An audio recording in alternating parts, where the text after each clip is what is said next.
Hello friends, RAS 2023 के जो prelims exam हुआ था 1 अक्टूबर 2023 को, तो उसका जो प्रीलिम्स का रिज़ल्ट है वो आ चुका है। आरपीएससी ने रिज़ल्ट जारी कर दिया है। तो इस वीडियो में हम उन्हीं सभी पक्षों पे बात करेंगे कि जिनका प्री नहीं हो पाया है उनको क्या करना है। साथ में मेंस की एग्ज़ाम की डेट के बारे में डिस्कशन करेंगे और करीब 4.5 लाख के आसपास लोगों ने यहाँ पर अपीयर किया था, उसमें से सिर्फ 20,000 का यहाँ पे सिलेक्शन हुआ है। तो बाकी लोगों को अब क्या करना चाहिए उस डायरेक्शन में हम यहाँ पर बात करेंगे। और जो प्री क्लियर किए हैं जिनको मेंस एग्ज़ाम देना है उसके लिए मैं एक अलग सी वीडियो बनाऊँगा, लेकिन वो भी इस वीडियो को ज़रूर देखें ताकि उनको एक रियलिटी समझ आए कि क्योंकि देखो ये एग्ज़ाम जो है ना अलग तरीके का है। कल को आप मेंस एग्ज़ाम जो यहाँ पर 20,000 लोग देंगे उसमें से भी सिर्फ 2500 लोग ही इंटरव्यू के लिए क्वालिफाई करेंगे, वो भी यहाँ पर फेल होने वाले हैं क्योंकि हर एक एग्ज़ाम की अपनी अपनी प्रकृति होती है।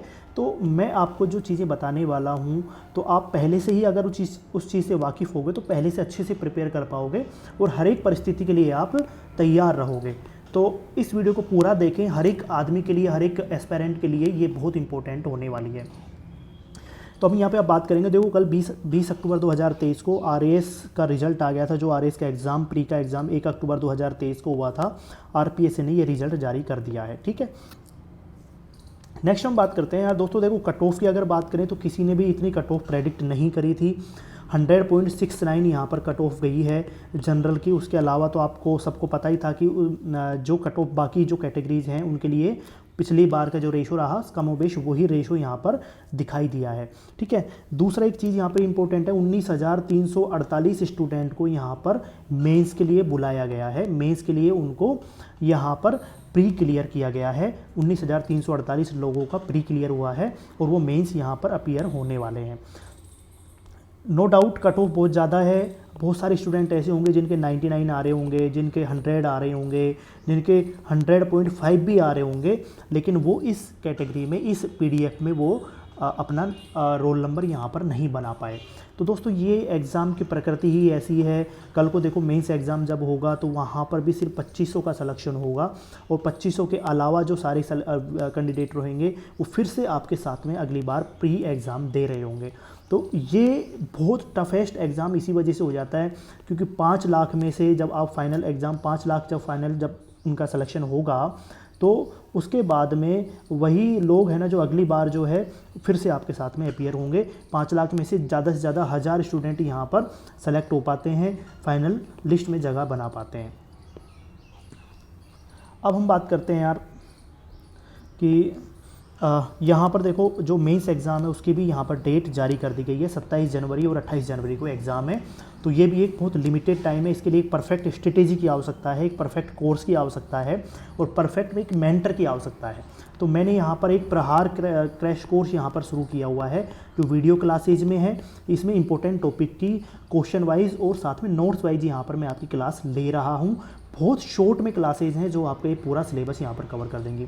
साथ में हम प्रहार डब्ल्यू के नाम से एक टेस्ट सीरीज भी मैंने यहाँ पर शुरू की है जो एक प्रायोरिटी के अकॉर्डिंग है। जो स्कोरिंग सब्जेक्ट है ना उनको हमने यहाँ पर टॉप प्रायोरिटी में लिया है। साथ में प्रहार प्लस एक कोर्स भी मैंने लॉन्च किया है, तो जिनको मेरी पर्सनल मेंटरशिप चाहिए उनको भी मैंने यहाँ पर प्रोवाइड कर रहा हूँ। तो उसमें प्रहार के सारी वीडियो क्लासेस, सारे नोट्स और सारी प्रैक्टिस क्वेश्चंस अवेलेबल रहेंगे। साथ में मैं आपसे यहाँ पर हर वीक एक बार टेलीग्राम कॉल पर बात करूँगा ताकि जो आपकी प्रोग्रेस है उसके बारे में जाना जा सके, आपको गाइड किया जा सके। तो जो मेंस की तैयारी कर रहे हैं वो इन प्रहार के तीनों कोर्सेज में से किसी को भी ज्वाइन कर सकते हैं जो उनको बेस्ट लगता है। ठीक है, तो इसके लिए अलग से रणनीति की बात करेंगे, मेंस के लिए क्या रणनीति होनी चाहिए। सिर्फ इस वीडियो में हम अब बात करने वाले हैं कि यार इतनी ज़्यादा कट ऑफ जाने का कारण क्या है। तो देखो इसके रीजंस क्या है। सबसे पहली बात तो यार दोस्तों आप इस चीज़ को इग्नोर नहीं कर सकते, कंपटीशन को। कंपटीशन बहुत ज़्यादा हो गया है मार्केट में। बहुत सारे स्टूडेंट जो पहले यहाँ पर 2.5 लाख लोग 2013-14 में जब एग्ज़ाम हुआ था 2.5 लाख लोग आरएएस दे रहे थे। फिर 2016 में ये आंकड़ा 3 लाख के आसपास पहुँचा।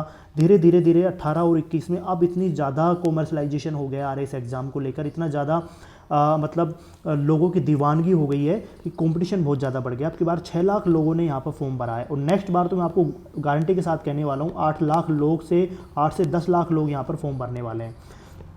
तो एक कंपटीशन बहुत ज़्यादा बढ़ गया है, सोर्सेज ज़्यादा बढ़ गए हैं कोचिंग्स का और गाइडेंस का। और जब से यूट्यूब डिजिटल ज़माना आया है लोगों के पास में गाइडेंस बहुत ज़्यादा पहुँच गया है।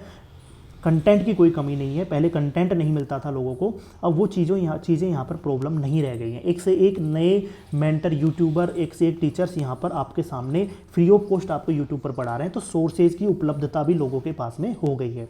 तो निसंदेह कट ऑफ तो ज़्यादा जानी थी पिछली बार की तुलना में, लेकिन सब लोग एक्सपेक्ट कर रहे थे, इवन मैंने भी 90 से 92 के आसपास मैंने यहाँ प्रेडिक्ट किया था। और जो 10 से 15 साल से जो लगातार कोचिंग चला रहे हैं बड़े बड़े दिग्गज हैं, उन्होंने भी इतनी बड़ी कट ऑफ का उन्होंने भी अनुमान नहीं लगाया था, उनके भी जो अनुमान थे वो धराशायी हो गए थे।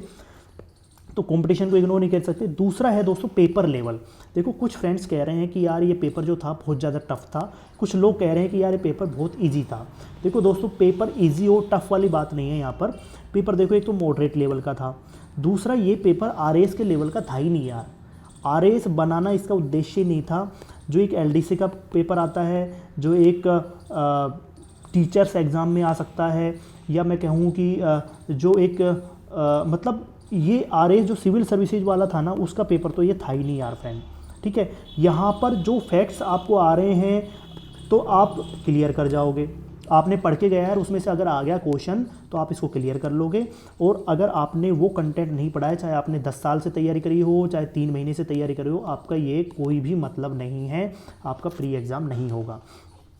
तो देखो वैसे तो क्या होता है, सिविल सर्विसेज में अनसर्टेन रहता है, चाहे आप किसी भी पब्लिक सर्विस कमीशन का पेपर उठा के देख लो, चाहे यूपीएससी का उठा के देख लो। आपकी बार जो 2023 का जो यूपीएससी का पेपर आया था, तो उसको भी आप उठा के देखो तो बहुत अनसर्टेन है। जो पिछले 5-5, 10-10 साल से तैयारी कर रहे हैं ना, उनका नहीं हुआ, और जो हो सकता है 3 महीने से तैयारी कर रहे हो उनका प्री निकल गया था। ठीक है, तो यहाँ भी यही था कि जो 10 दिन में जिन्होंने जो पढ़ लिया, अगर उसमें से आ गया तो इनका प्री निकल गया था। और अगर आप 10 साल से तैयारी कर रहे हो, आपने जो पढ़ा है अगर उसमें से नहीं आया है तो फिर यहाँ पे क्लियर नहीं कर पाए। ठीक है, तो पेपर का लेवल अलग तरीके का था, बहुत अनसर्टेन पेपर था, अनसर्टेन प्री होता है। मैं कह रहा हूँ कि अगला वाला प्री भी इससे ज़्यादा अनसर्टेन होगा। तो अब अगर जिसका भी प्री क्लियर हो गया है, उसके लिए बहुत बड़ा गोल्डन चांस है कि इस बार में भैया अपना जो टारगेट है ना उसको अचीव कर लो। और नेक्स्ट वालों के लिए भी एक यहाँ पर चीज़ें निकल के आ रही हैं कि यार देखो अब प्री एग्ज़ाम भी इतना आसान नहीं रह गया है। 100 अगर कट ऑफ जा रही है, आज तक किसी ने सोचा नहीं था कि यार आरएस की कट ऑफ इतनी जाती है। अगर इतनी कट ऑफ जा रही है तो नेक्स्ट टाइम अगर मैं मान के चल रहा हूँ, अगर यही पेपर का लेवल रहा ना तो 115 के आसपास कट ऑफ जाएगी। तो ये धीरे धीरे टफ होता जा रहा है, या फिर उस पेपर को बहुत ज़्यादा टफ बना दिया जाएगा तो वही 100 के आसपास कट ऑफ रहेगी, पेपर का लेवल इससे ज़्यादा भी टफ रहेगा। ठीक है, तो आपको अभी से ही सारी चीज़ें तैयार कर लेनी चाहिए, अभी से ही सोच लेना चाहिए कि यार इसके लिए कैसे प्रिपेयर होना है।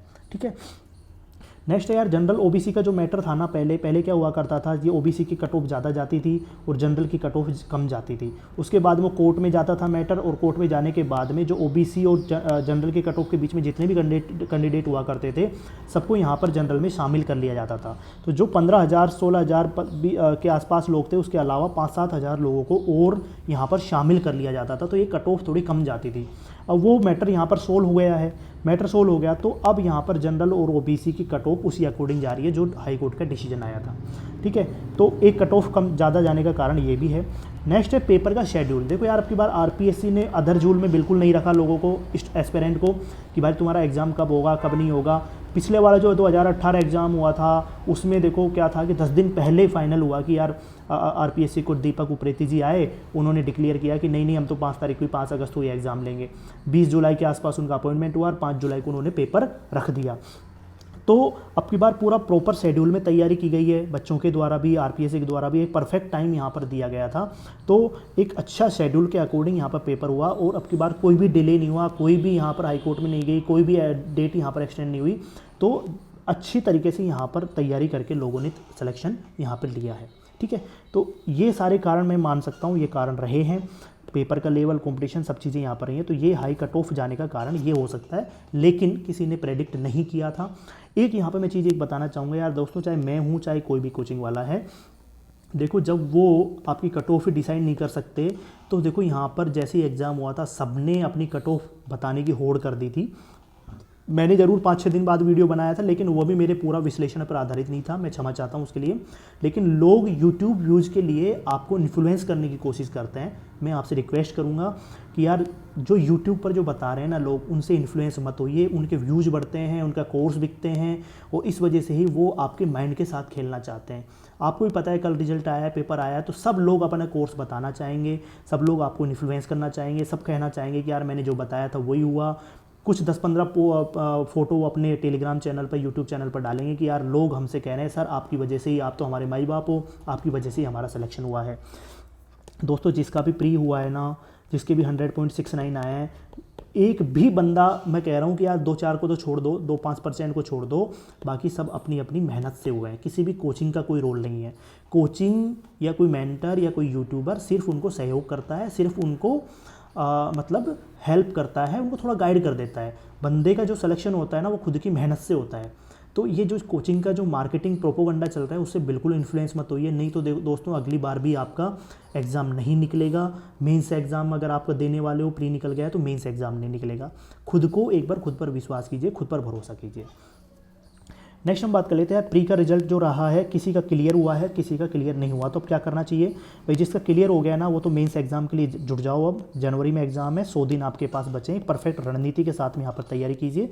परफेक्ट वीडियो क्लासेस से शॉर्ट में जो क्रैश कोर्स अगर आप किसी का ले सकते हो, अपन ने भी शुरू किया है, वहाँ से इसकी रणनीति के साथ में तैयारी कीजिए। प्रायोरिटी के साथ में सब्जेक्ट को प्रिपेयर कीजिए। तो इसकी एक रणनीति के लिए अलग से वीडियो में बनाऊंगा, अलग से डिस्कस करेंगे।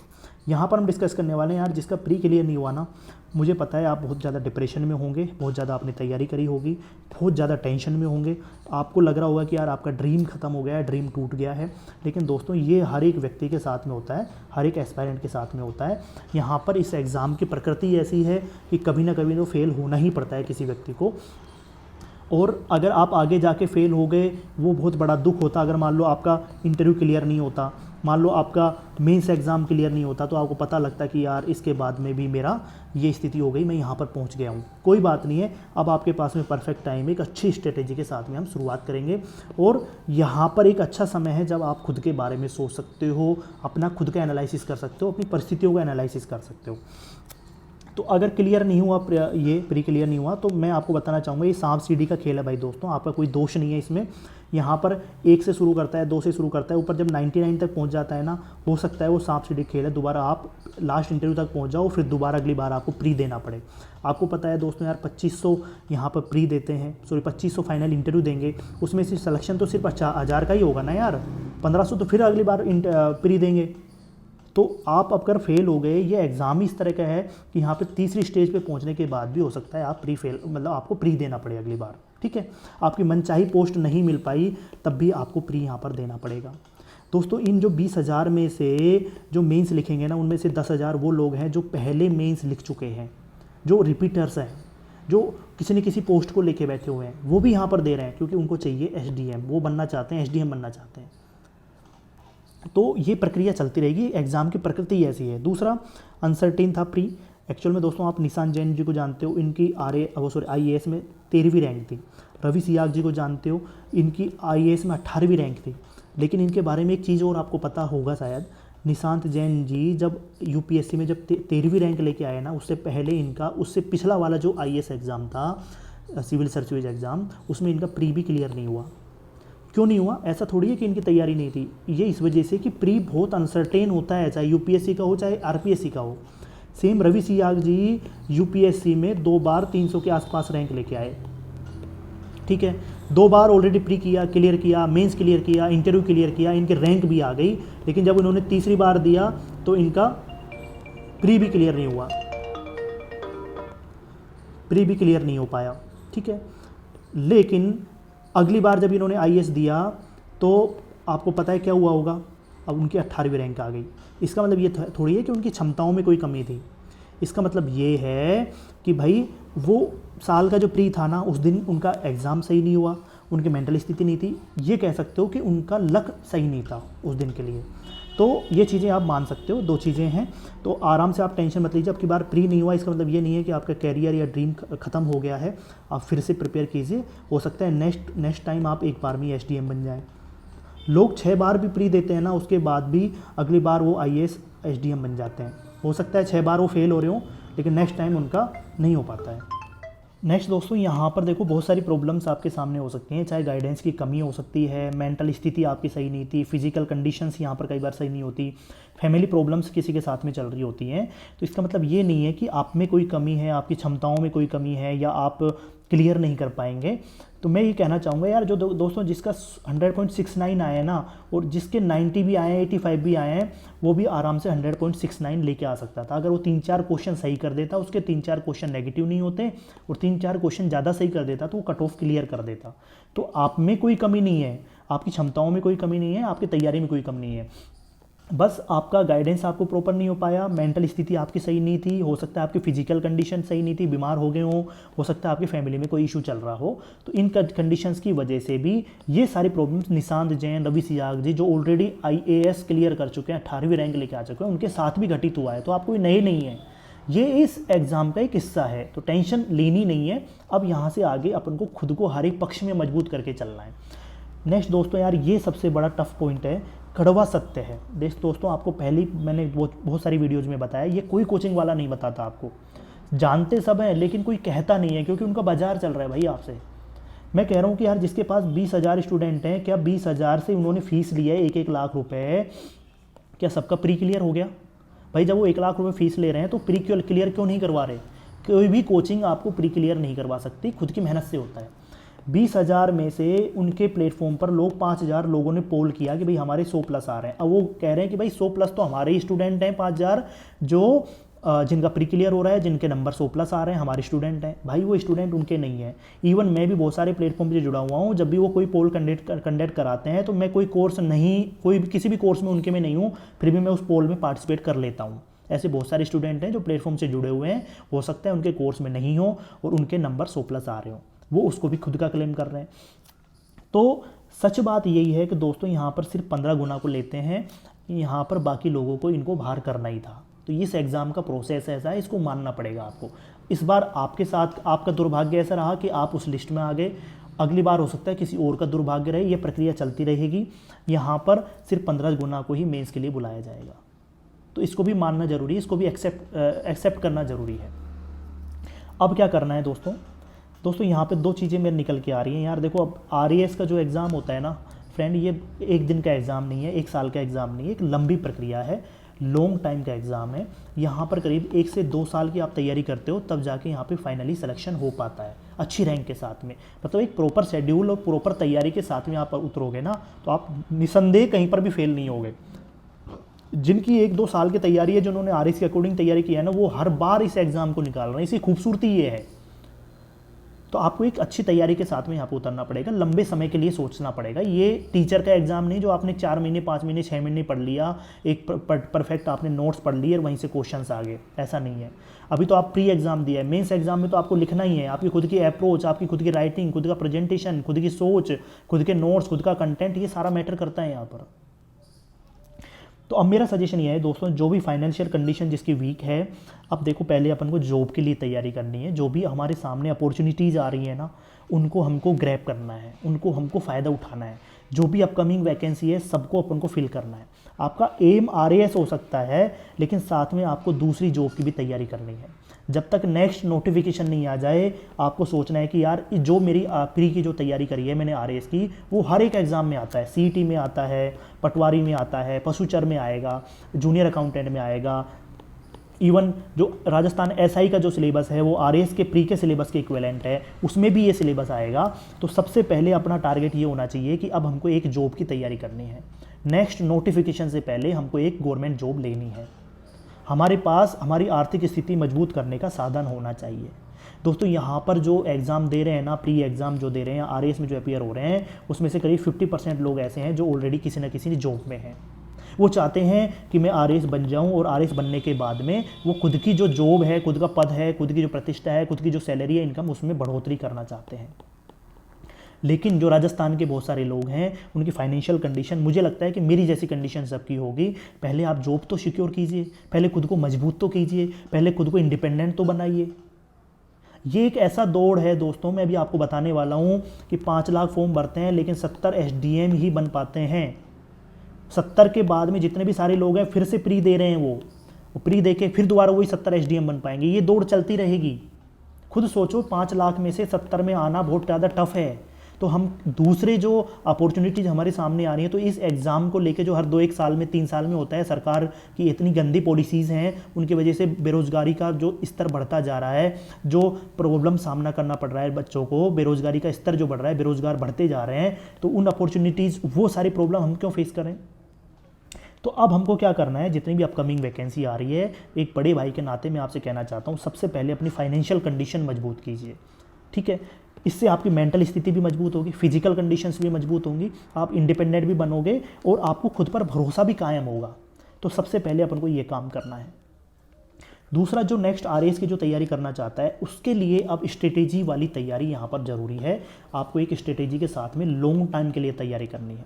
अब आपको रेगुलरिटी के साथ में तैयारी करनी है, आपको एक प्रॉपर शेड्यूल के साथ में तैयारी करनी है, आपको इंटीग्रेटेड अप्रोच के साथ में तैयारी करनी है। अभी अपन क्या कर रहे थे, सिर्फ प्री को फोकस कर रहे थे, इस वजह से हमारा प्री नहीं हुआ। अब हमको इंटीग्रेटेड मेंस, प्री और इंटरव्यू तीनों का एक साथ में तैयारी करनी है, तब जाके हमको ओवरऑल पर्सनैलिटी, जब हमारी आरएएस के जैसी पर्सनैलिटी हो जाएगी ना, अपने आप आपका सिलेक्शन हो जाएगा। नेक्स्ट, मेरा बहुत पर्सनल सजेशन है यार दोस्तों, देखो कोचिंग से हेल्प लीजिए, चाहे मैं खुद ही आपको यहाँ गाइड कर रहा हूँ, कोचिंग से हेल्प लीजिए, लेकिन कोचिंग के भरोसे मत बैठिए। नहीं होगा, नहीं होगा, ये इस मार्केट में ये इन्फ्लुएंस करने वाले लोग हैं, ये बाजार, आप सिर्फ एक प्रोडक्ट हो। मैं आप चाहता हूँ कि आप खुद पर भरोसा रखो, खुद एस्पिरेंट हो, आप खुद क्षमताएं रखते हो, खुद सोचने विचारने की क्षमता रखते हो। इस बाजार जो है ना, ये मार्केट जो है ना, ये इंडस्ट्री बन गई है, इसके आप प्रोडक्ट बन के मत रह जाओ, आप उपभोक्ता मत बन जाओ। यहाँ पे अपन को इस दुष्चक्र से बाहर निकलकर एसडीएम बनना है, आरएएस बनना है, या अपनी खुद की मजबूत स्थिति करनी है। सिर्फ आरएएस ये तो आपको मोटिवेट करके चले जाएंगे, आप उनकी कोर्स ले लोगे, परचेज कर लोगे, लेकिन फिर पता चलेगा 2 साल बाद आपके सामने ये हो गया, 4 साल आपने तैयारी कर ली, सिलेक्शन नहीं हो पाया, देन आपको पता चला कि यार आप एक अच्छी जॉब और ले सकते थे, आप ले नहीं पाए, पारिवारिक कंडीशंस ख़राब हो गई, आपका विवाह नहीं हो पा रहा, घर में किसी की तबीयत ख़राब है, आप इतने इंडिपेंडेंट नहीं हो, उन पर अभी तक डिपेंड बने हुए हो। घर वाले, माता पिता, उनके पास उनके पास जो आर्थिक जो चीज़ें हैं, आर्थिक जो क्षमताएँ हैं, उन पर आप अभी भी आधारित हो, ठीक है। तो ये चीज़ें आपको नहीं करनी है, थोड़ा सा विचार करना है। अब एक अनहिडन ट्रूथ मैं आपको बताने वाला हूँ दोस्तों, देखो 5 लाख प्री देते हैं, ठीक है, 7-8 लोग फॉर्म भरते हैं, 5 लाख प्री देते हैं। अब की बार 4.5 लाख लोगों ने दिया, अगली बार 5.5-6 लाख लोग देंगे। उसमें से 20,000 मेंस के लिए क्वालिफाई करते हैं। इसका मतलब क्या हुआ कि जो 4,80,000 है ना, वो फिर से आप यहाँ पर प्री देंगे अगली बार का। ये कोई कोचिंग वाला नहीं बताता आपको। और 20,000 स्टूडेंट में कोचिंग वाले कहते हैं यार हमारे सारे स्टूडेंट है, कोई नहीं होता भाई दोस्तों। यहाँ पे जो भी सिलेक्शन लेता है ना, वो खुद की मेहनत से लेता है। ये सिर्फ कोचिंग वाले जो हैं, उनका खुद के टीचर्स का ही नहीं निकल रहा, सच बात तो ये है। फिर उसके बाद में क्या होगा दोस्तों, 20,000 मेंस में से 2500 इंटरव्यू के लिए क्वालिफाई करेंगे। अब जो 20,000 में से जो 17,500 है ना, वो फिर से अगली बार प्री देंगे। 2,500 इंटरव्यू देंगे, उसमें से 900,000 जो हैं वो फाइनली सेलेक्ट होंगे। बाकी जो 1,500 लोग हैं वो फिर से प्री देंगे। 900,000 जो लोग हैं उसमें से बहुत सारे रिपीटर्स होते हैं। वो चाहते हैं कि यार जो डीएसपी है ना, वो भी चाहता है कि मैं एसडीएम बन जाऊं, लेकिन एसडीएम की पोस्ट तो 70-80 होती है। 70-80 एसडीएम के अलावा फिर से यहाँ पर 5 लाख प्री देंगे, मतलब उसी 5 लाख में ये फिर से दोबारा शामिल होंगे। तो आप खुद सोचिए, ये सारे जो लोग हैं ना एसडीएम के अलावा, वो फिर से इस एग्ज़ाम में अपीयर हो रहे हैं। कितना बड़ा कंपटीशन है, कितनी अनसर्टेनिटी है। 70-80 पोस्ट के लिए 5-6 लाख लोग मेहनत कर रहे हैं। मेरा आपसे कहने का मतलब ये है कि इस कड़वे सत्य को जानो, पहचानो, और अपने सामने जो परिस्थितियां हैं, अपने सामने जो चुनौतियां हैं, अपनी जो स्थितियां हैं, परिस्थितियां हैं, माता पिता जो हैं उनका भी ख्याल रखना है, खुद का हेल्थ का भी ध्यान रखना है, और जो हमारे सामने अवसर आ रहे हैं, जो हमारे सामने अपॉर्चुनिटीज़ आ रही हैं, जो हम दूसरे एग्ज़ाम्स में प्रिपेयर कर सकते हैं, तो वो हमको तैयारी करनी है। नेक्स्ट एक चीज़ यहाँ पर और ध्यान रखना है, 5 लाख में से अगर 70-80 एसडीएम बनना है ना दोस्तों, 70-80 लिस्ट में आना है, तो तैयारी भी उसी अकॉर्डिंग करनी पड़ेगी। शॉर्टकट से काम नहीं चलेगा, एक अच्छी मेंटरशिप के साथ में तैयारी करनी पड़ेगी। सिर्फ एक कोचिंग के भरोसे नहीं रहना है। एक व्यक्ति सभी जो कोचिंग, सभी जो मेंटर, सभी जो कंटेंट, सभी जो मटेरियल है ना, उसमें से जब बेस्ट निकाल लेता है और बेस्ट वहाँ पर अप्लाई कर देता है, तो एसडीएम बन जाता है। वही हमको काम करना है। सभी जगह का बेस्ट जो है ना, उसका हमको सहयोग लेना है, उसकी हेल्प लेनी है। बाकी एक किसी चीज़ पर अंधे भक्त हमको नहीं बनना है, किसी का भी। चाहे कोई कितना ही कुछ बोले। तो इस स्थिति को समझना है। अगर ये 5 लाख लोग में से 70-80 में आना है तो ये कोई आसान काम नहीं है, बहुत टफ काम है। इसके लिए हमको एक परफेक्ट रणनीति, मेहनत और शेड्यूल, रेगुलरिटी के साथ में यहाँ पर तैयारी करनी पड़ेगी। अपनी सभी कमजोरी जो है ना उनको दूर करना होगा, हमारा जो स्ट्रॉन्ग पॉइंट है उसको और स्ट्रॉन्ग करना होगा, तब जाके हम इस लिस्ट में आएंगे। तो अब आपको सोचने की आवश्यकता है कि नेक्स्ट टाइम जब भी आप एग्ज़ाम दो ना तो पहली बार में इस सिलेक्शन की दौड़ में आ जाओ, 70-80 की लिस्ट में आप आ जाओ, ठीक है। इस बार बार जो ये लूप बना हुआ है ना, ये जो दुष्चक्र है, जो ये सर्किल बन गया है कि प्री नहीं हुआ, फिर मेंस के लिए क्वालिफाई नहीं हुआ, फिर दोबारा प्री दो, फिर प्री हो गया, मेंस हो गया, इंटरव्यू में पहुंच गए, इंटरव्यू में फेल हो गए, फिर दोबारा प्री दो, फिर अगर प्री में हो गया और अगर आपको मनचाही पोस्ट नहीं मिली फिर दोबारा प्री दो। अरे यार, इस लिस्ट से अपन को बाहर आना है, इस दुष्चक्र से बाहर आना है, इस सर्किल से बाहर आना है। कब तक अपन तैयारी करते रहेंगे? 3 साल में एक वैकेंसी आती है, इस तरह से हम 10 साल में 3 बार एग्जाम दे पाएंगे, 3 अटैम्प्ट दे पाएंगे, उसके बाद भी हम पोस्ट पे नहीं पहुंच पाएंगे। तो अब बिल्कुल सही सोच के, बिल्कुल प्लान करके, और हमको सिर्फ इसके लिए तैयारी करनी है कि 70-80 एसडीएम हम एक बार में ही हम एसडीएम बन जाएं, एक बार में ही हमारी प्रॉपर अच्छी रैंक आ जाए। इसके लिए जोड़ तोड़ मेहनत करनी है। अब 5 लाख में से 70-80 एसडीएम है, तो भाई देखो मेहनत करोगे तो आराम से होगा। कोचिंग्स में मत जाइए, 7 लाख से फीस वसूलते हैं, वहाँ पर 70 लोगों की फ़ोटो बता देते हैं, 70 लोग खुद की मेहनत से ही होते हैं। कोई कोचिंग एक कोचिंग से फ़ायदा नहीं ले रहा, वो 10 कोचिंग में उसने रजिस्टर किया हुआ है और उसके बाद भी वो ऑथेंटिक बुक पढ़ रहा है, खुद के नोट्स बना रहा है, खुद की आंसर राइटिंग कर रहा है, खुद के वहाँ पर दिमाग लगा रहा है। तो 70 लोगों की फ़ोटो दिखा के 7 लाख लोगों से फीस वसूल रहे हैं। अगर उनका सिलेक्शन हो रहा होता तो उनके जो 20,000 स्टूडेंट है ना, वहीं से उनका सिलेक्शन हो जाता, सबका हो जाता, सबका प्री क्लियर हो जाता। उनसे जाके पूछिए, सर आपने 20,000 स्टूडेंट क्या सबका प्री क्लियर हुआ क्या? वो उनका आंसर नो होगा। वो कहेंगे नहीं नहीं, हमने तो ऐसा कुछ क्लेम किया ही नहीं। लेकिन वो तो बता रहे हैं ना कि भाई हमारी ये फ़ोटो है, हमारे यहाँ से सिलेक्शन हुए हैं। तो मेहनत करोगे तो हो जाएगा, लेकिन थोड़ा सा आँख कान खुले रखना है। अब नेगेटिव क्या है? देखो दोस्तों, अब यहाँ पर ये लॉन्ग टाइम की प्रिपरेशन है, ये एक छोटे टाइम की प्रिपरेशन नहीं है। इसके लिए थोड़ा सा हमको ध्यान रखना है। सक्सेस रेट बहुत कम है, तो बिल्कुल एकदम फोकस्ड होकर अच्छी रणनीति के साथ में तैयारी करनी है। अपॉर्चुनिटीज़ को हमको देखना है, जो भी हमारे सामने अपॉर्चुनिटीज आ रही हैं उनको भी हमको देखना है। तो नेक्स्ट स्टेप क्या होना चाहिए आपका? आपको इंटीग्रेटेड तैयारी करनी है। अब जो भी इस बार प्री क्लियर नहीं कर पाए, नेक्स्ट प्री के लिए उनको इंटीग्रेटेड अप्रोच अपनानी है। इंटीग्रेटेड मतलब पहले आपको मेंस का सिलेबस कवर करना है, देन अपन प्री के लिए देखेंगे और देन हम इंटरव्यू के लिए देखेंगे। तो मेंस और प्री का एक साथ नोट्स बनाने, एक साथ क्लास लेनी है, एक साथ अप्रोच के साथ में हमको इसकी तैयारी करनी है। प्री और मेंस की तैयारी अलग नहीं होती है, एक साथ ही प्री और मेंस की तैयारी करेंगे अपन। GS4 को साथ में रखेंगे। फैक्ट्स को यहाँ पर ध्यान रखना जरूरी है, क्योंकि ये प्री में तो इंपॉर्टेंट है ही, मेंस के आंसर राइटिंग में भी बहुत ज़्यादा इंपॉर्टेंट है। प्री के लिए हमको क्या करना है? अब आपको प्री फेल हो गए तो आप सोचोगे यार प्री हमको प्री की तैयारी पहले कर लेनी चाहिए। अरे दोस्तों, जब आप मेंस की तैयारी कर लोगे, मेंस का सिलेबस भी प्री का सिलेबस का ही बड़ा पार्ट है, बड़ा भाई है, तो आराम से एक बार आप मेंस कवर कर लोगे, मेंस प्री एक बार कंबाइंड रूप से आप कर लोगे इंटीग्रेटेड रूप में, तो बिफोर जब जैसे नोटिफिकेशन आएगा हम प्री की तैयारी शुरू कर देंगे, आराम से यहाँ पर हो जाएगा। अब हमको क्या करना है? हमारी वीकनेस को कम करना है। जो हमारी वीकनेस इस बार अटैम्प्ट में रही हैं उनको हमको दूर करना है। ये हमारा टारगेट अगले साल 2 साल के लिए होना चाहिए। अब क्या करना है? कोई भी एक सोर्स हमको लेना है। अब आज से आपको क्या करना है? जो भी प्री की तैयारी, प्री में फेल हो गए हैं, नेक्स्ट के लिए तैयारी करना चाहते हैं, अब आपको एक सोर्स ले लेना है, उसको रीड करना है। वो सोर्स क्या हो सकता है? चाहे कोई क्लास हो, चाहे कोई एक नोट्स हो किसी भी कोचिंग का, चाहे कोई एक RBSC बुक हो, चाहे NCERT हो। इसका मतलब ये है कि राजस्थान हिस्ट्री आप पढ़ रहे हो तो सिर्फ एक सोर्स से आप पढ़ोगे, इसके अलावा 10 सोर्स यूज नहीं करोगे। अभी क्या करना है? हमको एक सोर्स लेना है, उसको एक बार उसकी रीडिंग लगानी है, फिर कोई भी एक क्लास साथ में ले लेनी है, ताकि आप बोर फील नहीं हो, आपको चीज़ें गाइडेंस मिलता रहे। अपना प्रहार बैच भी चल रहा है, उसको भी आप ज्वाइन कर सकते हो। कोई भी एक मेंटर, प्रहार मेंटरशिप, प्रहार प्लस कोर्स है ना, वहाँ पर मैं साथ साथ में आपसे हर एक वीक में एक बार बात कर रहा हूँ, 15 से 20 मिनट बात कर रहा हूँ, 10 से 15 मिनट बात करूँगा। तो एक कोई भी एक मेंटर, चाहे वो टीचर हो सकता है, चाहे वो कोचिंग वाला हो सकता है, चाहे वो आपका भाई हो सकता है, चाहे जिसने RS क्लियर किया हो वो हो सकता है, आपके पिता हो सकते हैं, कोई भी एक मेंटर को साथ में रखिए जो बार बार आपको मोटिवेट कर सके। क्योंकि दोस्तों 1 साल की तैयारी है, आसानी से ये नहीं हो पाती, कभी आप मोटिवेट भी होते हो। अभी आप 10 दिन तैयारी कर लोगे क्योंकि अभी आप प्री आपका क्लियर नहीं हुआ, लेकिन उसके बाद में फिर डिमोटिवेशन आएगा। तो ये चीज़ें आपके साथ में ज़रूरी हैं। साथ में कोई भी एक मेंस टेस्ट सीरीज़ अपन को लिखना है अभी साथ साथ में, लेकिन ऐसी टेस्ट सीरीज देनी है जो परफेक्ट इवेल्युएशन आपका करके दे कि आपकी ये कमियाँ हैं, इनको दूर करना है। इसके लिए प्रहार W मैंने शुरू किया है, वो भी आप ज्वाइन कर सकते हो। अदरवाइज मार्केट में बहुत सारे ऑप्शंस हैं, कहीं से भी कोई भी बेस्ट आपको जो लगता है वो आप टेस्ट सीरीज यहाँ पर ज्वाइन कर सकते हो। फाइनल कंक्लूजन ये निकला, 1 रीडिंग लगानी है, 1 रिवीजन करना है, 1 कंटेंट यूज लेना है और 1 राइटिंग करनी है, मतलब 1 टेस्ट सीरीज हमको यहाँ पे यूज लेनी है। तो 1-1-1 का ध्यान रखना है। इसको काम कर लोगे ना तो आराम से 3-4 महीने में आपका एक बार सिलेबस कंप्लीट हो जाएगा। नेक्स्ट हमको क्या करना है, आफ्टर 3 मंथ्स, अभी जो मेंस का जो कोर्स चल रहा है ना उसके साथ में ये काम कर लो। 3 महीने के बाद में हम प्री और मेंस फोकस्ड यहाँ पर अप्रोच रखेंगे फाउंडेशन के तौर पर, जहाँ पर हम फैक्चुअल चीज़ों पर ज़्यादा ध्यान रखेंगे और प्री और मेंस का जो कॉमन सिलेबस रहेगा उसको यहाँ पर हम कवर करेंगे। और टेस्ट सीरीज़ यहाँ पर हमको कंटिन्यू रखनी है, मेंस की टेस्ट सीरीज़ कंटिन्यू रखनी है।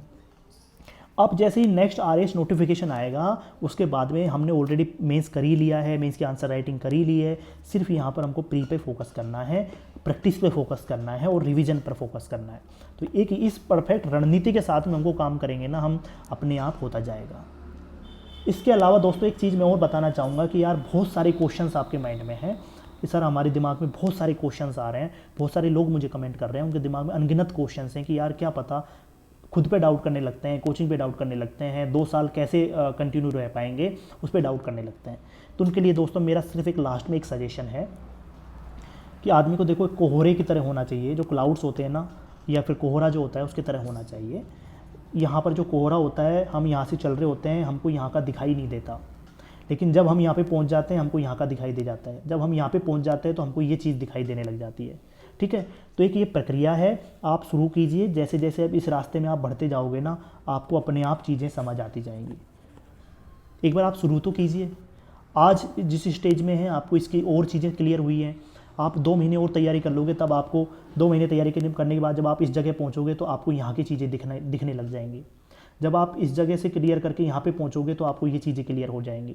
यहाँ पे पहुँच जाओगे तो आपको जो आपका एम है वो आपका यहाँ पे अचीव हो जाएगा। तो एक के बाद अपने आप जैसे जैसे आप कदम चलोगे ना, 10 कदम चलोगे तो अपने आप आगे की चीज़ें आपको दिखने लग जाएंगी।